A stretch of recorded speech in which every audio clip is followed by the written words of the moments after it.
Today is day 21 for my Bonne Maman advent calendar. Let's see what's behind door number 21.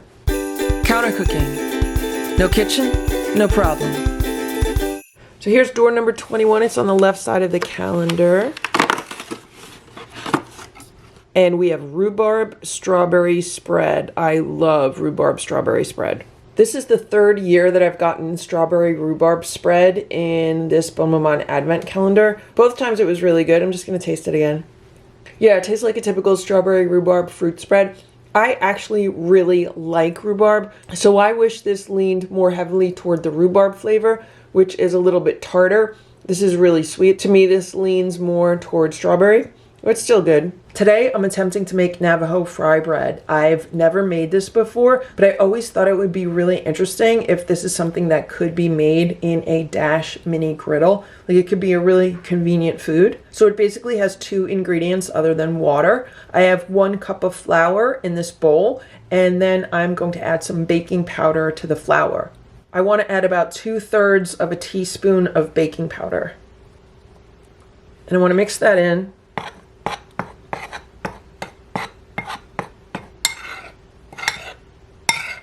Now, I have seen some fry bread recipes that will mix in like ground up sunflower seeds or a few other ingredients, but I'm just trying to make the most basic fry bread, and let's just see how it comes out.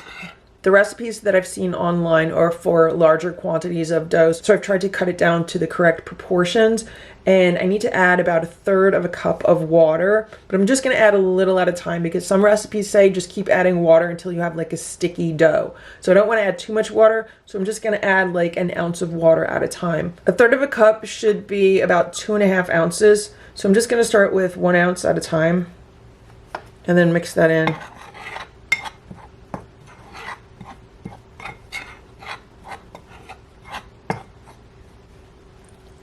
That's another ounce. So 1 ounce is 2 tablespoons.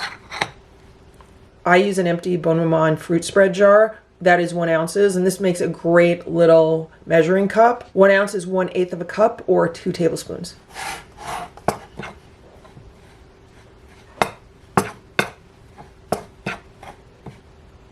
Let's add another 1/2 ounce, and we might be where we need to be to make the dough.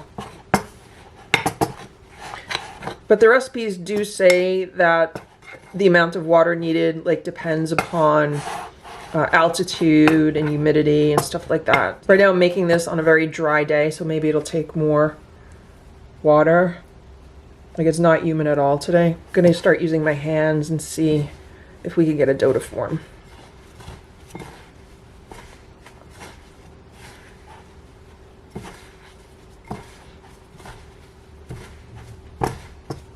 They say you want a sticky dough, and this is by no means sticky, so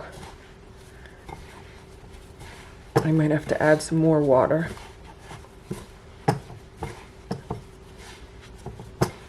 Okay, yeah. Let's add the other 1/2 ounce. So this would bring us up to exactly 3 ounces of water.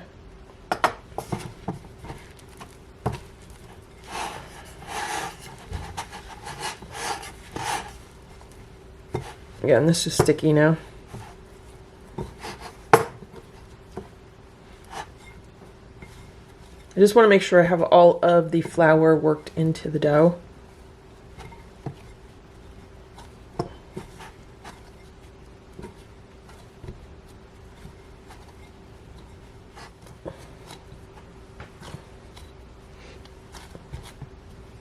I'm wondering if I need to add just a little bit more water because this is not a smooth dough at all. It's kind of like a lumpy dough. I don't know if it's supposed to be a smooth dough, but it is sticky. I'm just gonna add like a few drops of water. We'll see what happens now with that little tiny bit of water.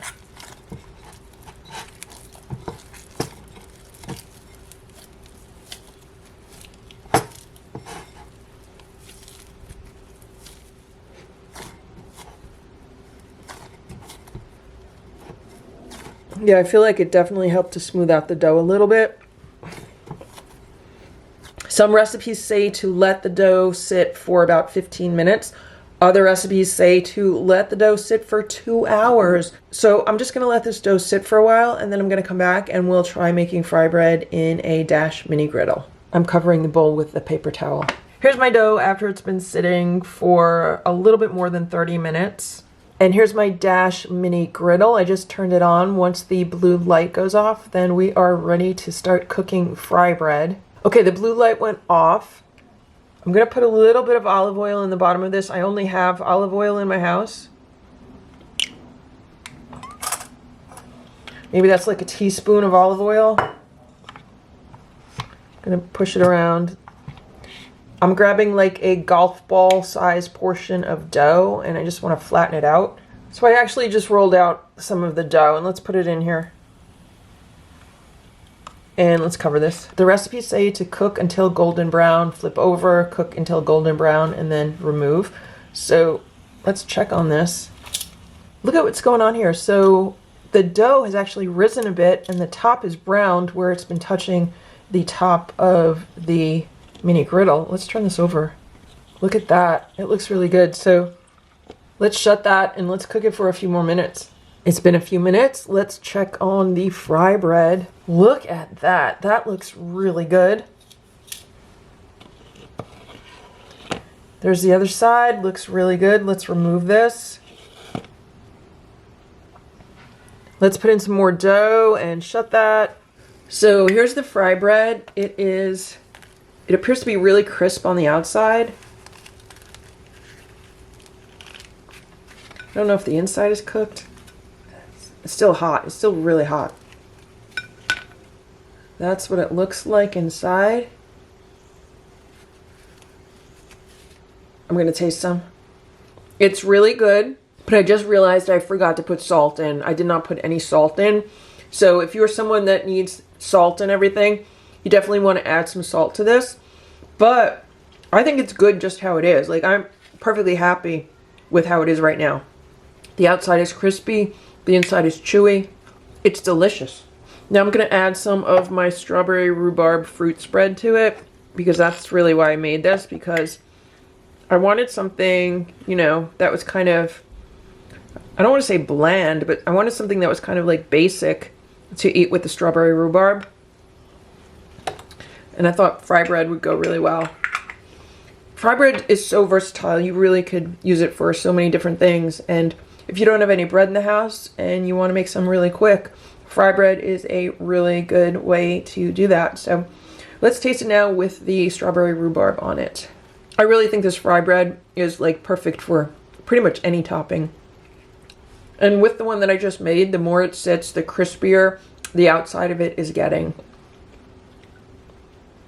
Let's check on our next fry bread. So that looks good. That's what the bottom looks like. And I have not put any more oil in this. I'm just still using the oil that I had originally put in it. And I cooked that for 5 minutes on the first side.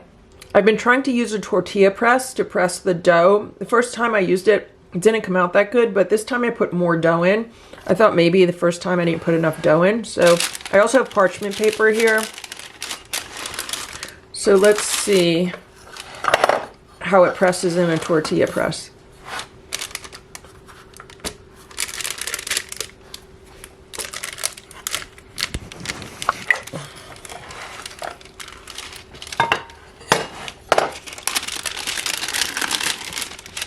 That came out good, so I think the secret of using a tortilla press with this dough is to make sure you have enough dough in the tortilla press. So hopefully this will fit in the Dash mini griddle.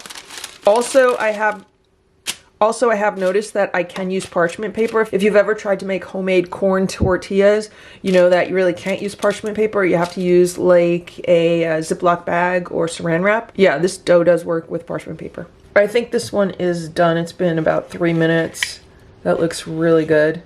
So it doesn't seem to matter how much oil is in this. I'm going to be curious to see how they come out without oil. I'm not going to be putting any more oil in here. So this is the one that I used the tortilla press for. So this one's a bit thicker and it did kind of shrink down as it's been sitting there. So we'll see how this one comes out. Okay, now let's check on this piece of fry bread. It's really hard to have fry bread around because you just want to tear into it and eat it.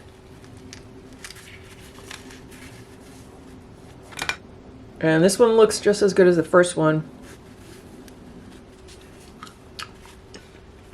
They actually taste kind of like a pretzel. I'm going to add a little bit of salt. I did not add salt to the dough, but I just sprinkled some salt on it. It's definitely nice with a little salt.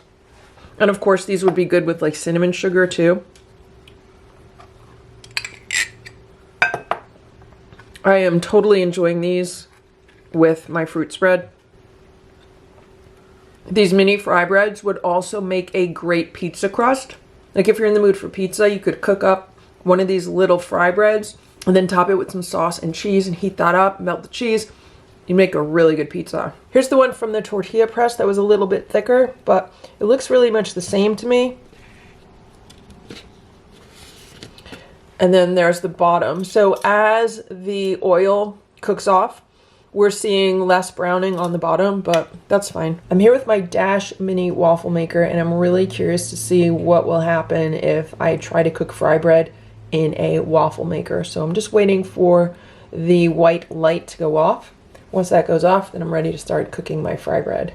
Okay, the blue light is off. Let's open this up. I'm not putting any oil or grease in here. There's the dough. Let's shut that, and I'll check it in 5 minutes. It's been 5 minutes. Let's see what's going on in the waffle maker. So that's what we have, and I did not put any oil on it, so it's not going to be as brown as it would be if there was oil. And there's the other side. So, I don't know. Should I keep cooking it? Let's say it's done. Let's just take it out and say it's done. Let's see what's going on with this fry bread waffle experiment. So,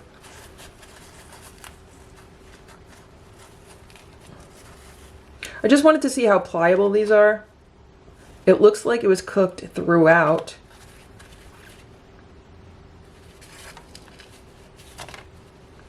They very much remind me of like pita bread. It's good. It's definitely a blank canvas. These would be really good with some kind of soup or stew. So if I only had a Dash mini waffle maker and I wanted some fry bread, yes, I could make some fry bread in the Dash mini waffle maker. I would probably want to spray it with oil though, to give it a little bit of oil. This is kind of like really dry. So I've eaten 2 of the fry breads with the strawberry rhubarb fruit spread. And these are the other ones that I made. So I have one other fry bread from the Griddle, and then this is the one from the waffle maker. And then this is how much dough I have left. So 1 cup of flour is enough to make 5 of these mini fry breads. If I was to make this again, I would probably only use 1/2 cup of flour, which would make about 2.5 of these fry breads. The reason why I say that is because I could easily eat all 5 of these fry breads right now. I'm not going to, but I could easily do that. So if I was to make these again and I only wanted to make like 1 portion, I would only use like 1/2 cup of flour. And I would reduce the baking powder down to like 1/2 teaspoon of baking powder. And I'd reduce the water down to 1.5 ounces of water. So it would be 1/2 cup of flour, 1/2 teaspoon of baking powder, and 1.5 ounces of water, and then that would be the equivalent of what we're making now. I'm gonna try the last fry bread in my Dash pizzelli maker. I don't think I've ever made a video with this small appliance yet. I'm gonna spray it with some olive oil on the top and the bottom. And I'm gonna put my dough on here. That's what the top looks like. And let's close it, and I'll be back in 5 minutes and we'll check on it. So pretty much right away we could see that this is not working because the dough is too thick. It's not closing. Can you see what's happening? This side is cooking and then this side is really, not getting the surface hitting it. But we'll cook it anyway. We'll see what happens. Look what's going on. There's a big bubble forming. That thing is gonna pop. Oh my gosh, look at that. That's crazy. Oh, I guess it did pop. Look at the steam coming out of it.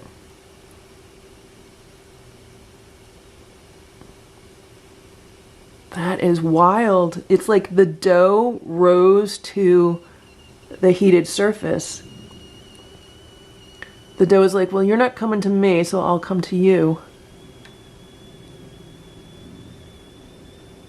Okay, it's been 5 minutes. Let's see what's going on in here.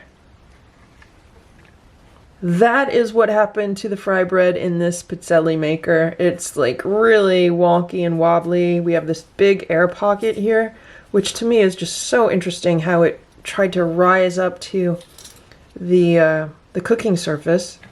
Let's turn it over. And that's what the other side looks like. What happens if we like turn it around and try to put it back in?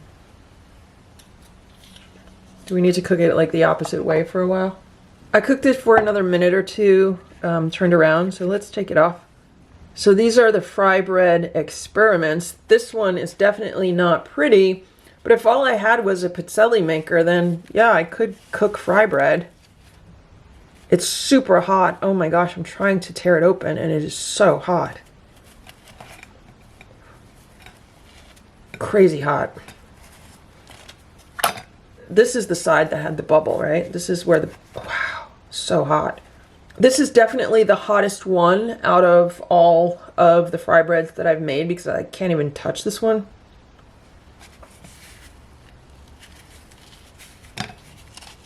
But look at this. This is what I wanted to see. Look, we've pretty much just made pita bread because it just split itself into like its own little pocket from where the big bubble was. So I definitely want to look into pita bread recipes because I would think that we would be able to make our own pita bread. This is really good. So these are my Navajo fry bread experiments for today. And this is what I did with the fruit spread in my Bonne Maman advent calendar.